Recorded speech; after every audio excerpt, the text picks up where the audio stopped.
বিক্রয় হিসাব প্রস্তুত অর্থাৎ 6.2 মূসক 6.2 নিয়ে আজকের কথা।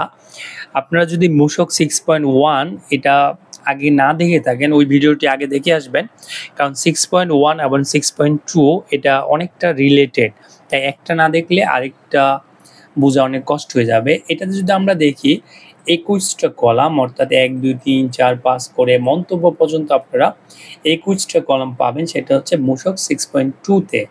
এটা সাধারণত হচ্ছে বিক্রয় সংক্রান্ত তথ্য এর মধ্যে হিসাবভুক্ত করা হয়। ফর্মটা অনেক বেশি বড়, এর জন্য হচ্ছে আপনার শুরুতে যে জিনিসটা বুঝতে হবে সেটা হচ্ছে উৎপাদিত পণ্য বা সেবার প্রারম্ভিক চেয়ার, এটা একটা অংশ। তারপর এখানে আপনারা দেখবেন বিক্রয় পণ্য বা সেবা বিক্রয় সংক্রান্ত, এটা একটা অংশ, মানে দুইটা অংশ। আরেকটা হচ্ছে বিক্রিত বা সরবরাহকৃত পণ্যের বিবরণ আর প্রারম্ভিক পণ্যের প্রান্তিক জ্যার, অর্থাৎ আপনারা 4টা অংশে এটাকে ভাগ করে নিতে হবে।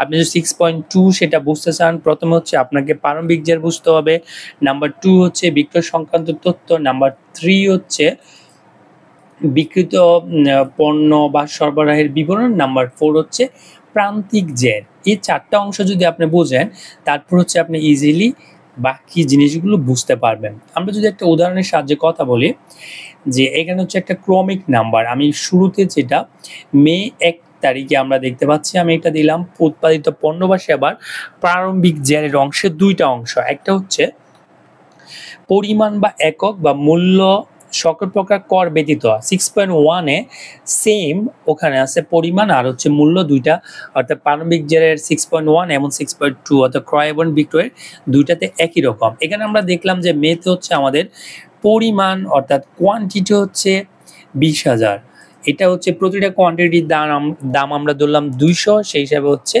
গুণ করলে যা আছে সেটা হচ্ছে মূল্য।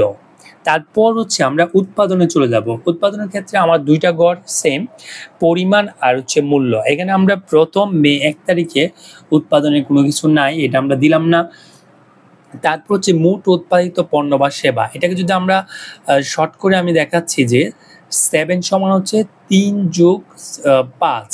আমরা এখানে যদি সূত্রের সাহায্যে দেখি, অর্থাৎ প্রারম্ভিকে যত ছিল এখানে যত উৎপাদন হয়েছে এই দুইটা হচ্ছে যোগ পরিমাপ, আর এখানে হচ্ছে মূল্য একই রকম। তারপর হচ্ছে যার কাছ থেকে মালামাল কিনছি সেটা হচ্ছে ক্রয় সংক্রান্ত তথ্য। এখানে যার কাছ থেকে মাল কিনা হচ্ছে তার নাম, তার ঠিকানা, জাতীয় পরিচয়পত্র। তারপর হচ্ছে চালানের বিবরণ, এই চালানের বিবরণ আমাদের দিতে হবে, যেটা হচ্ছে চালান নম্বর থাকবে, তারিখ থাকবে। তারপর হচ্ছে বিক্রিত বা সরবরাহকৃত পণ্যের বিবরণ, যেটা বিক্রি করা হচ্ছে এটা একটা নাম্বার 1 হচ্ছে বিবরণ দিতে হবে, পরিমাণ কত, তারপর করযোগ্য মূল্য কত ছিল, সম্পর্ক শুল্ক কত, মূসক কত, এই তথ্যগুলো দিতে হবে। আমরা পরে তারিখগুলোতে আমরা দেখাবো।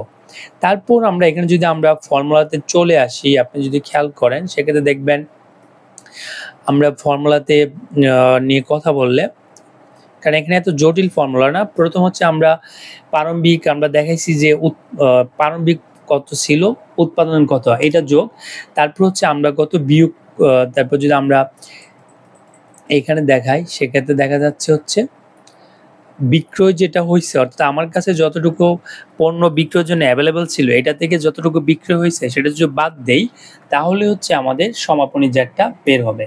প্রথমে কোয়ান্টিটি, তারপরে হচ্ছে ভ্যালুটা আমাদের এখানে বসাইতে হবে।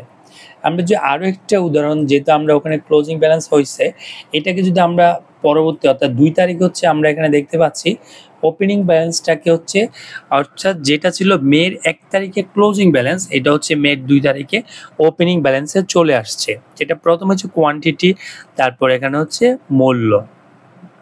এটা একটু খেয়াল রাখতে হবে, কারণ ওপেনিং ক্লোজিংটা অনেক সময় ঝামেলা সৃষ্টি হয়ে যায়। এটা যখন দেওয়ার পর তারপর এখানে হচ্ছে আমরা প্রারম্ভিক জ্যার কত আসতেছে এটা আমরা ইজিলি বের করব। তার আগে হচ্ছে আমরা দেখবো এখানে হচ্ছে উৎপাদনের একটা দিলাম, আমরা দিলাম এই বছর মানে এই মাসের মধ্যে আর উৎপাদন হচ্ছে 7,000, মূসক হচ্ছে মূল্য কত এটা আসছে। তারপর এখানে যে আমরা ফর্মুলাটা দেখি, যেটা আমাদের শুরুতে ছিল উৎপাদন ছিল, তার সাথে হচ্ছে আমাদের যেটা বছরের শুরুতে মাসের শুরুতে ছিল সেটা হচ্ছে যোগ করতে হচ্ছে।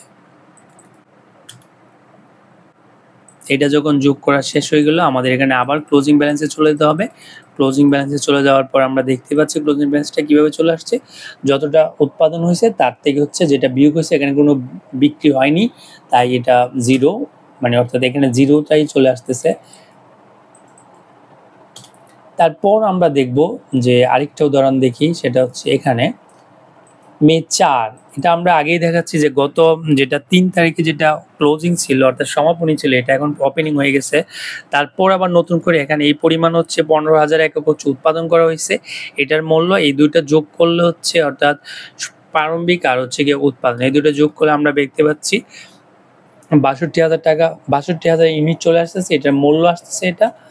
তারপর হচ্ছে আমরা এখানে ক্রেতা কার কাছ থেকে এটা কিনছে তার ডিটেলসটা দেওয়া হয়েছে, রহিম ট্রেডিং, তারপর ঠিকানা চট্টগ্রাম, তারপর জাতীয় পরিচয়পত্র, চালান নাম্বার, তারিখ, তারপর হচ্ছে বিক্রয়।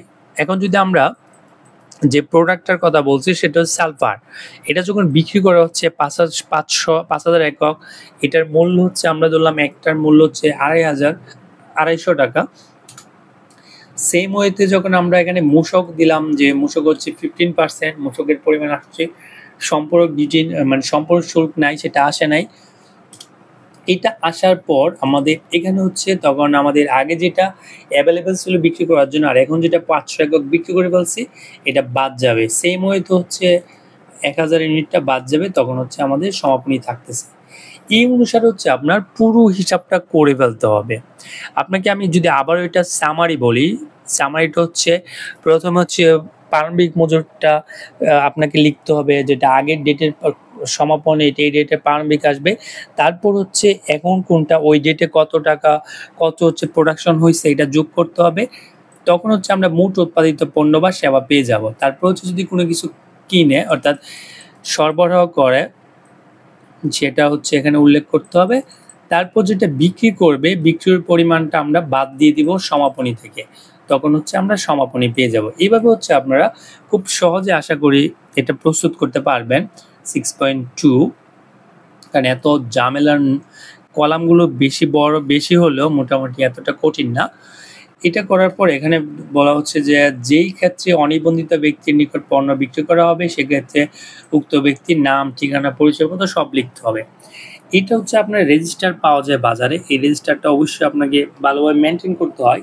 কারণ যখন ব্যাটের অডিট হয় তারা যখন দলিলপত্রগুলো দেখে তখন হচ্ছে আমাদের ক্রয় হিসাব, বিক্রয় হিসাব সবগুলো জিনিস হচ্ছে আমাদের দেখাতে হয়। যদি আমাদের সব হিসাবগুলো সলিড বা মিলানো থাকে তাহলে অডিটের ঝামেলা থেকে অনেকটা মুক্ত পাওয়া সম্ভব, আর যদি না থাকে তাহলে অনেক কাছে সমস্যা। আশা করি আপনারা বুঝতে পেরেছেন। যদি কোনো সমস্যা হয় কমেন্ট করবেন, ইনশাআল্লাহ উত্তর দেব।